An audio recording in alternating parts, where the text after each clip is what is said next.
Hello बच्चों, मैं शैलेंद्र श्री गुरु Govind Singh high school Patna city से आप लोगों को आज फिज़िक्स का जो चैप्टर शुरू किया था उस चैप्टर में आज पार्ट 4 होगा। जो लाइट में प्रकाश का परिवर्तन पढ़ रहे थे, इसी परिवर्तन का जो है आज लास्ट जो है वीडियो होगा। उसके बाद जो है न्यूमेरिकल क्वेश्चंस आएंगे। तो चलिए आज शुरू किया जाए नया टॉपिक। तो आज का जो टॉपिक हम शुरू करने वाले हैं वो आप लोग देखे होंगे कि फिज़िक्स में न्यूमेरिकल क्वेश्चंस बनाते होंगे तो उसमें सिंबल का यूज़ ज़रूरी होता है, मतलब चिन्ह का, जिसमें प्लस पॉजिटिव है या नेगेटिव है। तो इस चीज़ से समझने के लिए, ताकि और अच्छे से समझ में आए आपको न्यूमेरिकल क्वेश्चंस कैसे बनाए जाते हैं, तो उस चीज़ को समझने से पहले आपको ये जो है चिन्ह परिपाटी इसे कहा जाता है, जिसको न्यू कार्टेशियन साइन कन्वर्सन कहते हैं। तो ये टॉपिक जो है आज शुरू करेंगे और इसे अच्छे से डायग्राम के अनुसार जो हम यहाँ पे बोर्ड पे बनाए हुए हैं वो डायग्राम पहले आप लोग अच्छे से कॉपी में बना लेंगे। उसके बाद जैसे जैसे हम बताएंगे वो समझते चले। तो हेडिंग आप लोग लिखना शुरू करें, गोलीय दर्पण द्वारा परावर्तन के लिए आवश्यक चिन्ह परिपाटी। ठीक है, तो हेलो बच्चों। तो बच्चों हेडिंग आप लोग लिखे नई कार्तीय चिन्ह परिपाटी। तो इसके बारे में पहले ये समझ लेंगे इसे क्या कहते हैं, मतलब क्या होता है, ये किसे कहेंगे नई कार्तीय चिन्ह परिपाटी। तो लिखें आप लोग, गोलीय दर्पण द्वारा प्रकाश के परावर्तन के नियम पर विचार करते समय एक निश्चित चिन्ह परिपाटी या संकेत का प्रयोग करते हैं जिसे नई कार्तीय चिन्ह परिपाटी कहते हैं। तो आप लोग यहाँ पे देखे होंगे कि एक परिपाटी आया। परिपाटी एक तरह से कहें तो वह एक नियम है जिस पे जो है कौन जो दूरी है वो पॉजिटिव होगा, कौन निगेटिव होगा। तो ये हो गया। तो चलिए अब समझाते हैं डायग्राम। तो सबसे पहला पॉइंट आप लोग ये ध्यान रखें कि जब भी वस्तु हो तो वह दर्पण के हमेशा आगे हो। आगे मीन्स जो है बाईं ओर हो, चाहे वो अवतल दर्पण हो चाहे वो उत्तल दर्पण हो या कोई भी दर्पण हो। समतल दर्पण में भी आप लोग देखेंगे तो वस्तु जो है हमेशा आगे की ओर मीन्स बाईं की ओर होती है। तो चलिए यहाँ पे समझते हैं। तो यहाँ पे जो है दो तरह का दर्पण है। ये जो है आपका कौन सा अवतल दर्पण, ये जो है उत्तल दर्पण, जिसको इंग्लिश में ये बोलते हैं कॉन्केव मिरर और ये कॉन्वेक्स मिरर। तो सबसे पहले वस्तु के बारे में हम आपको बताएं अभी कि वस्तु जो है हमेशा, देखिए ये अगर कोई वस्तु है, ये भी कोई वस्तु है, देख रहे हैं कि दर्पण से कहाँ है, आगे है, मीन्स बाईं ओर है। तो इसका लाइट, और हमेशा लाइट देख रहे हैं कि लाइट कैसे जाएगा, ऐसे जाएगा। तो ये जो वस्तु है, ये यहाँ पे देख रहे हैं दर्पण में एक पॉइंट होता है जो आपको बताए थे कि मिडिल पॉइंट होता है, जिसको पोल कहते हैं, ध्रुव। तो जितने भी दूरियां होती है वो सभी दूरियों को ध्रुव से लिया जाता है। तो ये ध्रुव से देख लें तो होता क्या क्या है, समझिए पहले क्या क्या दूरी होती है। तो यू होती है, वी होती है, फोकल लेंथ होती है, उसके बाद एच आई आएगा, एच आई बताएंगे क्या होता है, और एच नॉट होगा, फिर रेडियस होगा। ठीक है, तो ये पॉजिटिव होगा, निगेटिव होगा, क्या होगा वो हम बताते हैं आपको। एच आई का मतलब ये हुआ हाइट बोला जाता है, हाइट ऑफ इमेज, और ओ मीन्स इसी का जैसे होगा, ये इमेज की जगह पे क्या हो जाएगा, ऑब्जेक्ट हो जाएगा।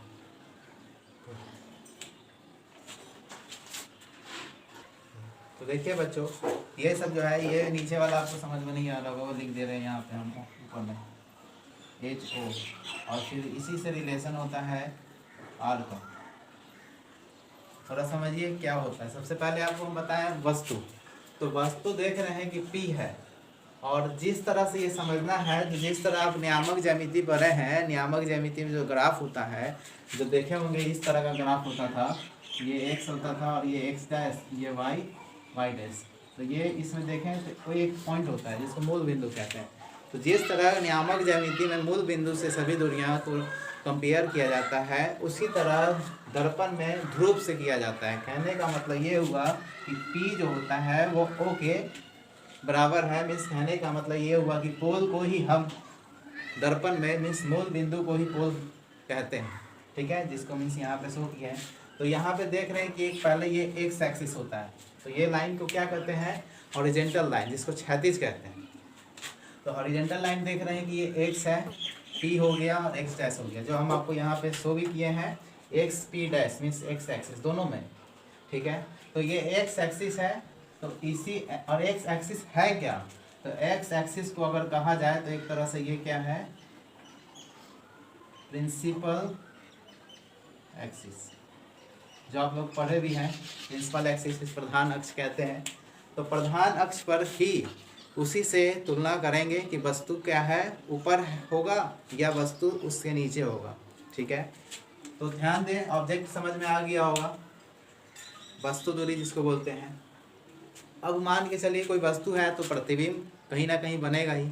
तो प्रतिबिंब अगर दर्पण से आगे बना, मतलब दर्पण के इधर बना, तो जब अगर ये वस्तु का इधर है तो ये देख रहे हैं कि ये सिंबल मीन्स क्या हुआ, निगेटिव है, मीन्स दर्पण के इधर हुआ बाईं ओर। अगर इमेज दर्पण के इस तरफ बना तो पॉजिटिव हो गया, मीन्स ये पॉइंट आपको समझ में आ गया होगा। ये लेफ्ट साइड हुआ, ये राइट साइड हुआ, ये हो गया, ये हो गया। अब जो है फोकल लेंथ, जिसको जो है क्या कहेंगे, फोकस दूरी। तो ये फोकस दूरी कैसे लेंगे, तो देखे होंगे दर्पण में फोकस दूरी दोनों में अलग अलग तरफ होते हैं।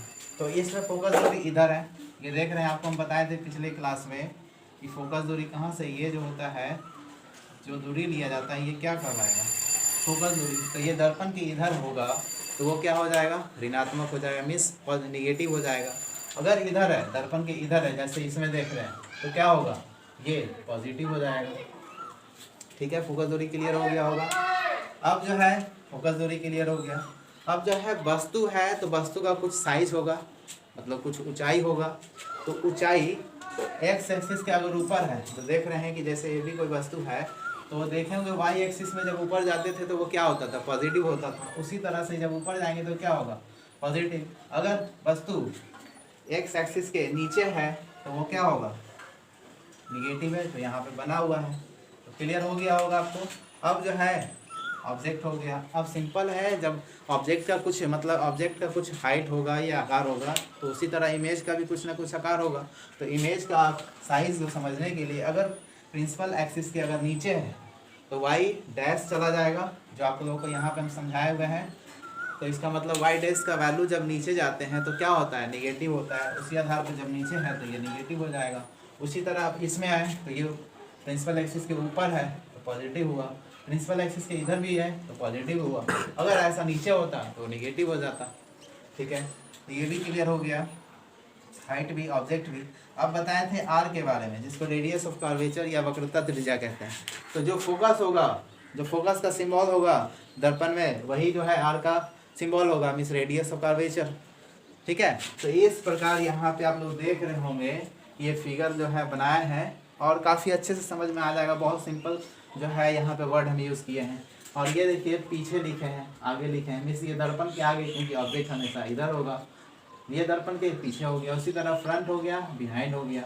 समझ में आ गया होगा आपको, ये लेफ्ट हो गया, ये राइट हो गया। तो इस प्रकार आपको जो है नई चिन्ह परपाती का क्या क्या संकेत, किस में मतलब किस दूरी को पॉजिटिव लेना है, किस दूरी को निगेटिव लेना है, ये आप लोग को अच्छी तरह से समझ में आ गया होगा।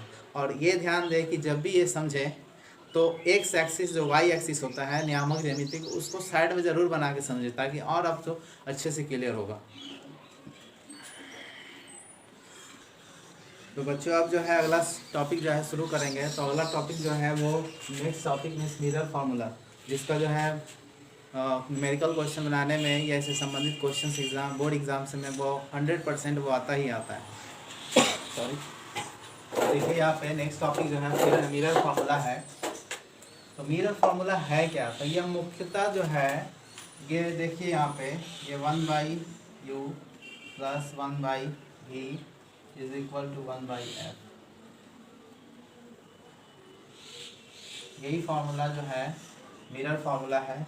ये आगे हो या ये बाद में हो, इससे कोई मतलब नहीं होता है, कुछ जो है इसमें जो है अलग नहीं होगा, सेम चीज़ होगा। तो मिरर फार्मूला, जिसको हिंदी में दर्पण सूत्र भी कहते हैं, आप लोग को अच्छे से पता होगा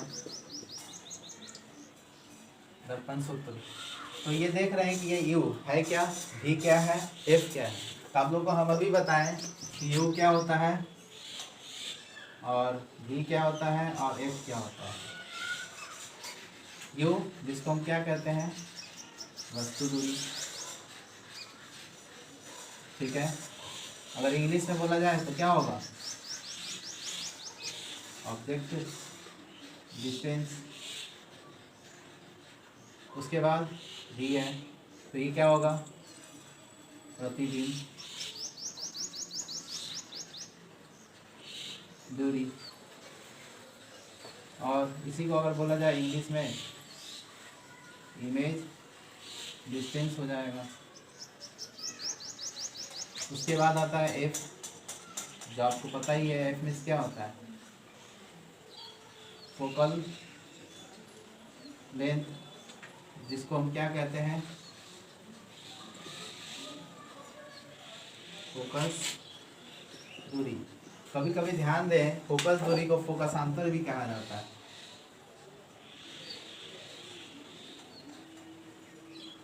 फोकसांतर भी कहा जाता है, तो इसमें कंफ्यूजन ना रहे। और वस्तु को कभी कभी बिंब भी कहा जाता है, तो ये ध्यान मत दें। अगर कोई कंफ्यूजन कभी हो जाए एग्जाम में या कभी भी क्वेश्चन बनाते समय, तो उसका इंग्लिश वर्ड देख ले, इंग्लिश वर्ड से आपको क्लियर हो जाएगा। तो इस प्रकार जो है यू वी एफ के बीच में एक रिलेशन है जो दर्पण सूत्र से कहते हैं। और एक और बात ध्यान दें, अगर इस फार्मूला से आप और भी फार्मूला निकालना चाहें तो आपको पता है कि एक रिलेशन होता है R इज इक्वल टू क्या होता है, टू एफ। तो यहाँ पे जो एफ है, अगर एफ से निकालना होगा तो एफ इज इक्वल टू क्या लिख सकते हैं, R/2 लिख सकते हैं। तो ये चीज़ को आप समझाने के लिए, ये चीज़ को आप जो है, और कभी हो सकता है डायरेक्ट आपको यूज़ करना हो, तो क्या करेंगे, 1/u प्लस 1/v और 1, एफ की जगह हम क्या लिख सकते हैं, R/2। तो आप लोग ध्यान दें, ये 1 R हो गया और ये R2 जो है कहाँ जाएगा, यहाँ पे आ जाएगा।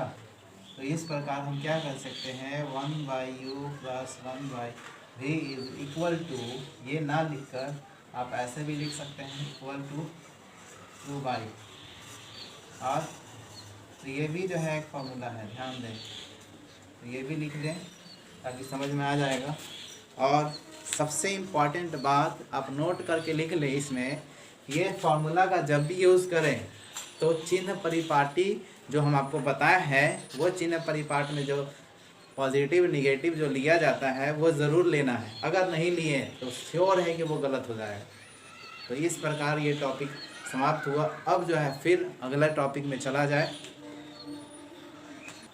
तो चलिए बच्चों, अब जो है फिर अगला न्यू टॉपिक में शुरू करते हैं। जो आप लोग पढ़े होंगे कि दर्पण में जो है आवर्धन होता है, जिसको मैग्नीफिकेशन कहेंगे।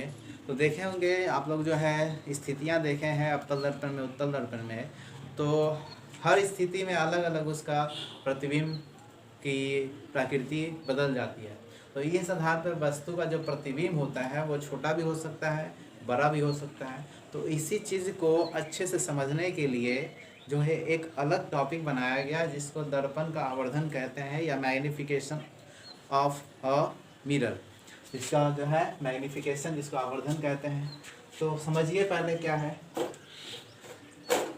तो आवर्धन एक प्रकार का है क्या, ये रेशियो है, जिसको अनुपात कहेंगे,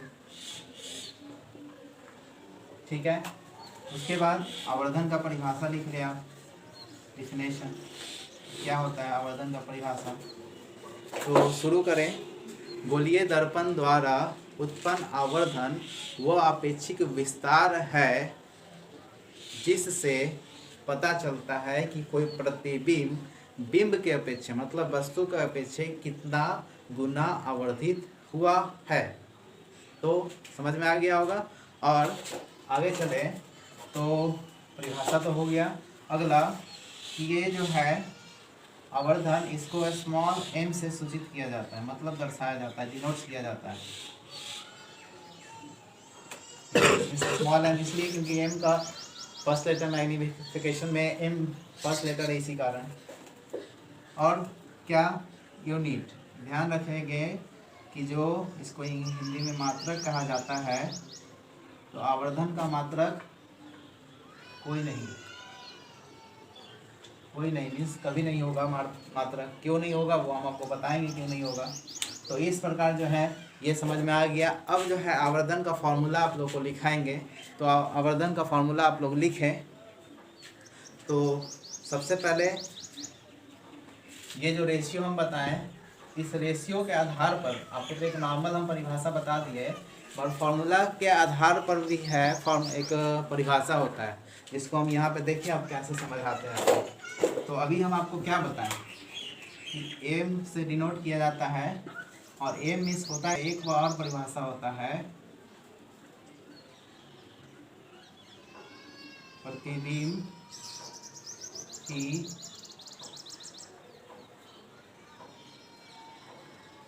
ऊंचाई डिवाइडेड बाय वस्तु की ऊंचाई। अगर इसी चीज़ को अगर इंग्लिश में लिखा जाए तो आप क्या लिख सकते हैं, h height of image divided by क्या होगा, हाइट ऑफ ऑब्जेक्ट। तो अगर शॉर्ट में अगर लिखा जाए तो हाइट मीन्स एच होता है, आपको पता ही होगा। और जो है इमेज है तो इमेज को आई से डिनोट करते हैं, और उसी तरह हाइट ये है और ऑब्जेक्ट को ओ से डिनोट करते हैं।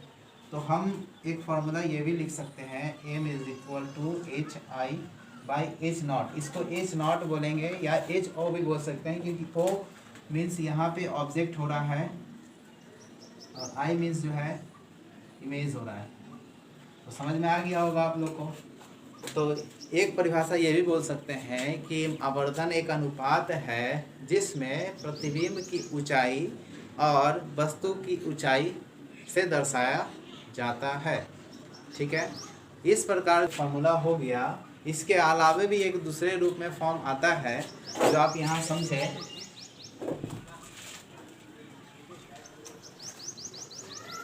एक अन्य फार्मूला जो होता है वो वस्तु दूरी और प्रतिबिंब दूरी से भी लिया जाता है।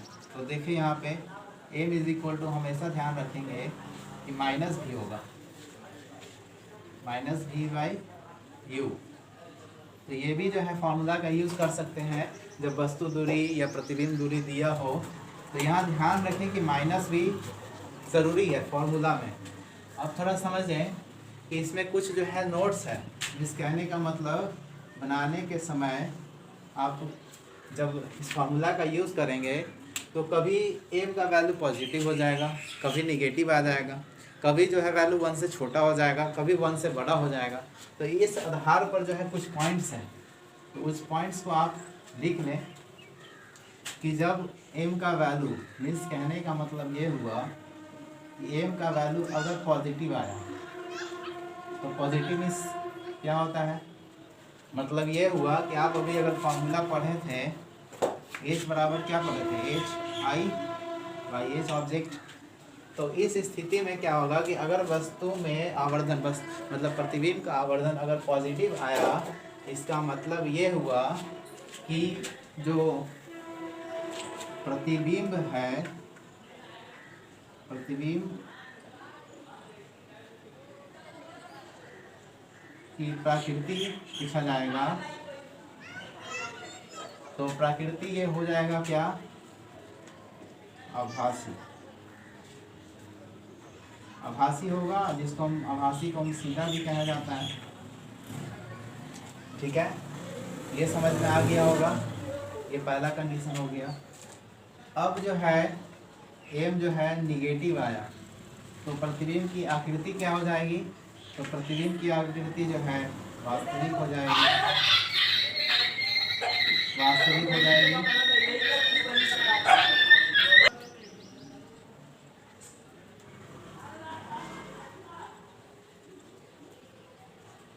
प्रतिबिंब वास्तविक है तो वास्तविक क्या होता है, हमेशा उल्टा होता है। तो इस प्रकार एम पॉजिटिव निगेटिव तो आप लोग को बता दिए। और एक और पॉइंट आप लोग को हम बता देते हैं, जिसमें 1 से छोटा हो तो क्या होगा, 1 से बड़ा हो तो क्या होगा। ये जल्दी आप लोग को बुक्स में नहीं मिलेंगे, तो समझिए यहाँ पे जो भी कंपेयर कर रहे हैं ये हम इस फॉर्मूला से कर रहे हैं। थोड़ा ध्यान दें कि जब इस पहला कंडीशन ये है कि जब जो है m का वैल्यू क्या हुआ, 1 से छोटा हो। इस कहने का मतलब ये हुआ, जैसे एग्जांपल में फॉर एग्जांपल समझे, कभी कभी देखे होंगे वैल्यू 0.12, 0.23, 0.4 ये सब आते हैं, तो ये क्या है, 1 से छोटे हैं। तो इस स्थिति में आप पहले समझिए क्या होता है। तो इस स्थिति में कभी भी कोई वस्तु जो है वो 0 पॉइंट समथिंग में कब आएगा, कि चलिए ये 4 है और ये 5 आया, तब ना ये वैल्यू जो होगा ये इसका डेसिमल निकालेंगे तो कितना आएगा, 0.8 आया। तो इसका मतलब यहाँ पे देख रहे हैं कि जो नीचे वाला है, जिसको अंश ऊपर और नीचे हर, तो हर क्या है, ये बड़ा है। और ये कहने का मतलब ये हुआ कि बड़ा मीन्स क्या हुआ, ऑब्जेक्ट ना बड़ा हुआ, और छोटा मीन्स इमेज छोटा हुआ। तो जब कहने का मतलब ये हुआ कि इमेज का आवर्धन का वैल्यू 1 से छोटा हुआ, इसका मतलब ये हुआ कि वस्तु बड़ा है, वस्तु बड़ा है। और वस्तु बड़ा होगा उसके बाद क्या हो जाएगा, तो प्रतिबिंब क्या हो जाएगा, प्रतिबिंब छोटा होगा। क्लियर हुआ। दूसरा कंडीशन अब इसमें जो है मिटा देते हैं।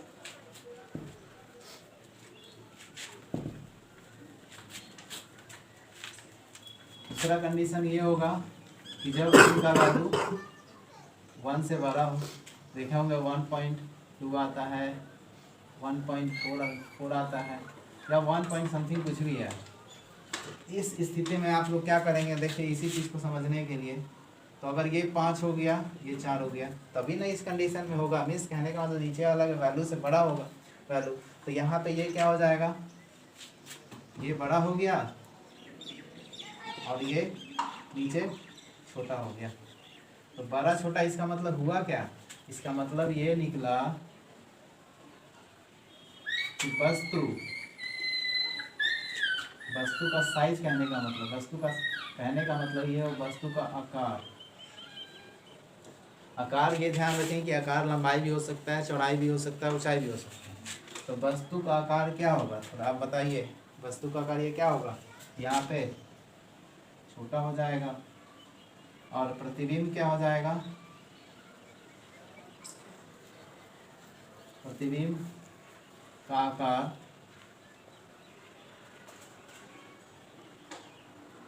बड़ा हो जाएगा।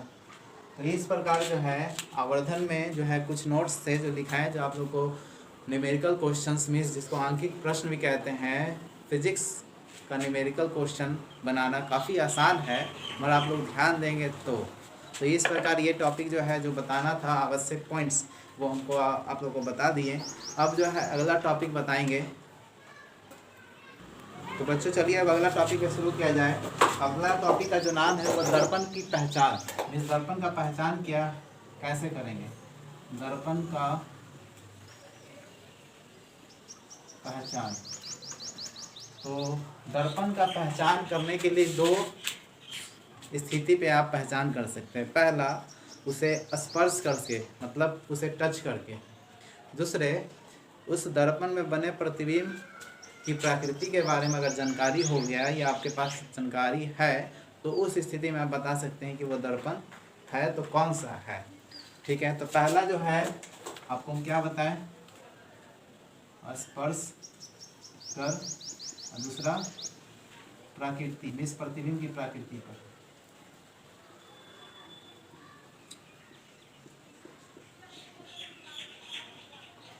प्रकृति तो स्पर्श करने वाले पे हम बताते हैं किसका, समतल का, समतल दर्पण।